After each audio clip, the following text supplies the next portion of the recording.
गोपाष्टमी 29 अक्टूबर के पावन अवसर पर माता बेटी बाई सोशल वेलफेयर फाउंडेशन द्वारा प्रदेश भर में गौ संवर्धन अभियान का भव्य शुभारंभ किया जाएगा। राजधानी भोपाल के दुर्गा हनुमान मंदिर के पास दशहरा मैदान अयोध्या बाईपास रोड पर आयोजित इस कार्यक्रम का शुभारंभ पूर्व मुख्यमंत्री उमा भारती करेंगी। उमा भारती ने अपने निवास पर मीडिया से चर्चा करते हुए बताया कि यह अभियान 1.5 वर्ष तक निरंतर चलेगा, जिसमें नए गोचर विकसित किए जाएंगे और ग्राम पंचायतों को सक्रिय सहयोगी के रूप में जोड़ा जाएगा। उन्होंने कहा कि इस अभियान का उद्देश्य केवल गौवंश की सुरक्षा तक सीमित नहीं है, बल्कि किसानों को आत्मनिर्भर बनाना और ग्रामीण अर्थव्यवस्था को सशक्त करना इसका मुख्य लक्ष्य है। अभियान के तहत लाडली बहनों को 2-2 गाय प्रदान की जाएंगी, जिससे महिलाएं दुग्ध उत्पादन के माध्यम से आर्थिक रूप से सशक्त हो सकें। उमा भारती ने कहा कि गाय तभी बचेगी जब किसान उसके महत्व को समझे और उसे अपने जीवन से जोड़े। गौ और गंगा आत्मनिर्भर भारत की धुरी है। जैसे अरब देशों में पेट्रोलियम से कोष एकत्रित होता है, वैसे ही भारत में गौ और गंगा हमारी समृद्धि के मूल स्रोत बन सकते हैं।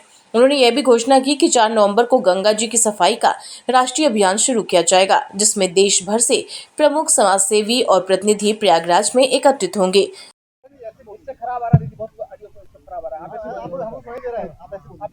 आप लोगों को दीपावली की और भैया दूज की दोनों की शुभकामनाएं। ये बहुत पावन पर्वों का एक 5 दिन का पावन पर्व चलता है, जिसमें लक्ष्मी जी का भी दिन आता है, बहनों का भी दिन आता है। और मैं आज कह सकती हूँ कि मेरे अपनी ज़िंदगी के सबसे खुशी भरे समय को आपके साथ शेयर कर रही हूँ।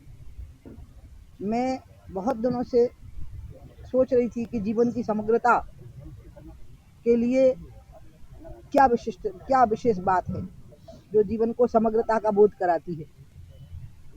इसी बीच में मोदी जी ने कहा कि हम अब आत्मनिर्भर भारत की ओर जाएंगे, तो मुझे लगा कि वही तो है गौ और गंगा। गंगा पर 50 करोड़ लोग आजीविका के लिए आश्रित हैं और गौ पर तो पूरे देश की इकोनॉमी ही आश्रित थी। और जिस दिन से हमने दूसरे आश्रय पकड़े, हम कर्जदार होते गए, व्यक्तिगत तौर पर और सरकारी तौर पर हमारा देश कर्जदार होता गया। तो हम औद्योगिक क्रांति भी करते, लेकिन साथ में हम गौवंश का भी संवर्धन करते रहते।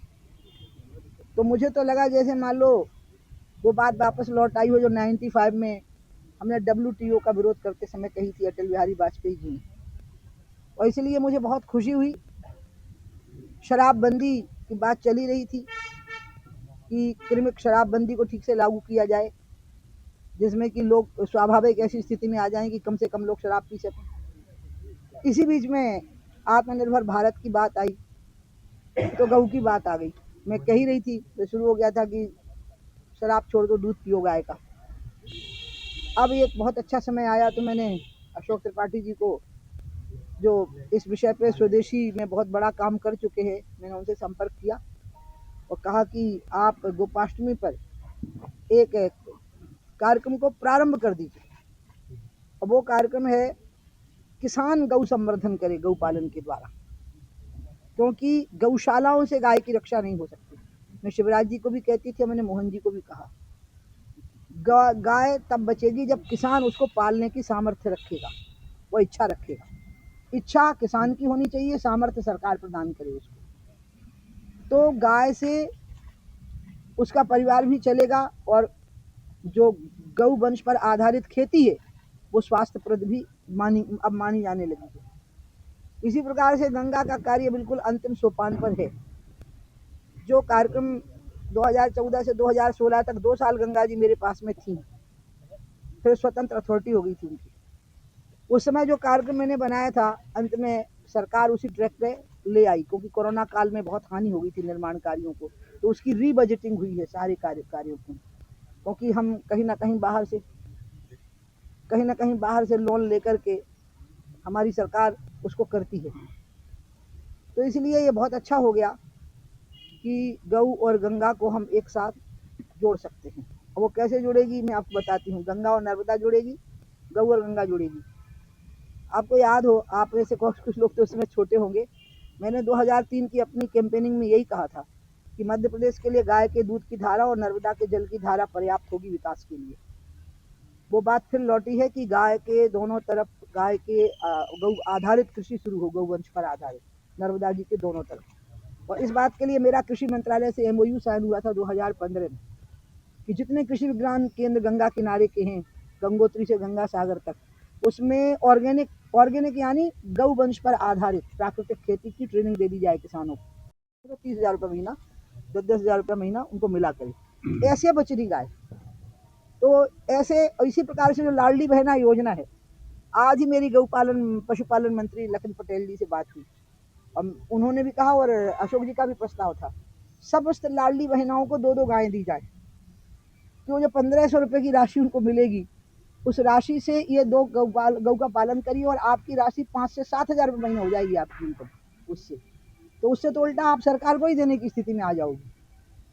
ऐसी स्थिति उनकी बनानी चाहिए। इसी प्रकार से अन्य जो लाभार्थी हैं सरकारी योजनाओं के और गांव में रह रहे हैं और अधिकतर किसान परिवार के हैं, उनको उसके साथ गौ पालन की एक अनिवार्यता सी करनी पड़ेगी और उनकी सुविधाएं देखनी पड़ेंगी इतनी जितनी मैंने आपको कही है, गौचरों की और गौ पालन के लिए जगह की और उसके लिए मार्केट की। फिर जो गौवंश के उत्सर्ज से जो मार्केट बन सकता है, उसके एक मार्केट की।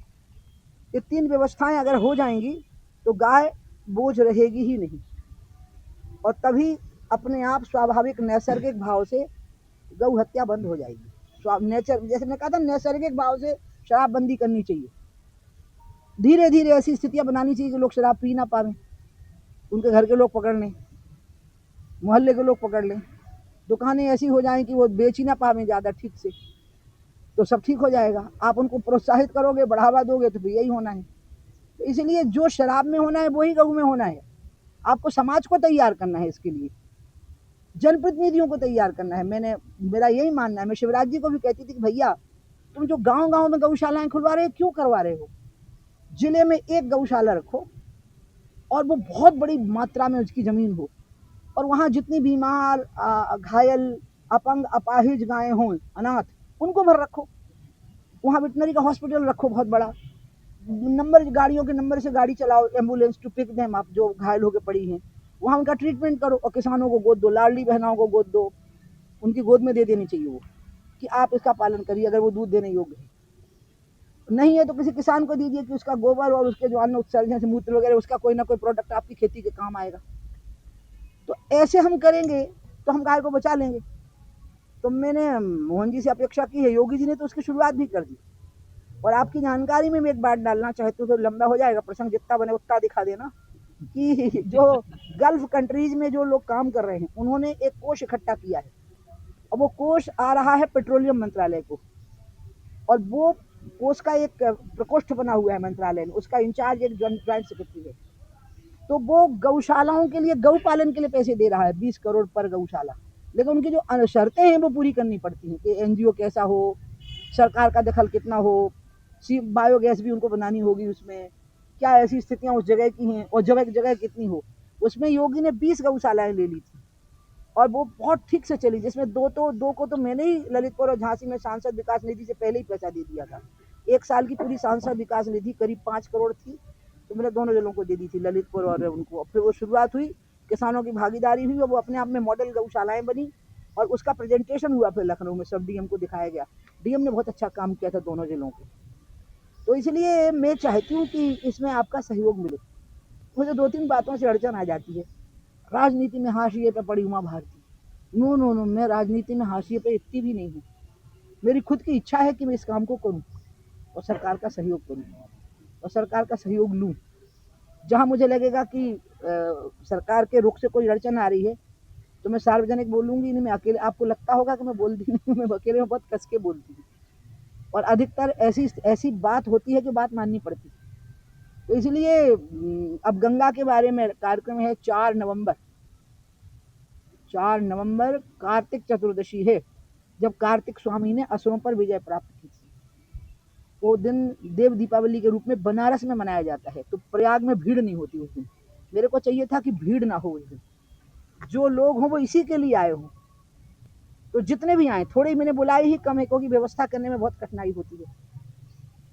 हम कोई सरकारी प्रबंधन से तो करेंगे नहीं, हम तो करेंगे निजी प्रबंधन से। और निजी प्रबंधन में भी जो माता बेटी बाई जी के नाम पे हमने बनाया हुआ है उसका कोई संग्रह ही नहीं है। तो हमने तो लोगों को ही कहा है कि श्रद्धा से आइए अपनी, तो वहाँ भी ऐसे होना है, लगभग यहाँ भी ऐसे ही होना है। तो इसी प्रकार से और गौ प्रेम के हवाले है, मैंने कहा 1.5 साल में क्रांति ही हो जाए मध्य प्रदेश में, और उसमें जो जो आवश्यकताएं हमें सरकार से हैं वो हम सरकार को कहेंगे। तो इसमें मुझे आपका सहयोग इतने चाहिए, जो आपने मुझे शराबबंदी के समय बहुत अच्छा सहयोग आपका रहा था, इसमें ठीक से रहे।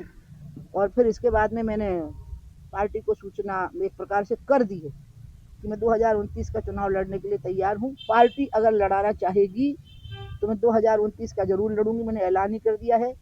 लेकिन मैं लोकसभा का चुनाव लड़ूंगी और मैं झांसी से ही लड़ूंगी।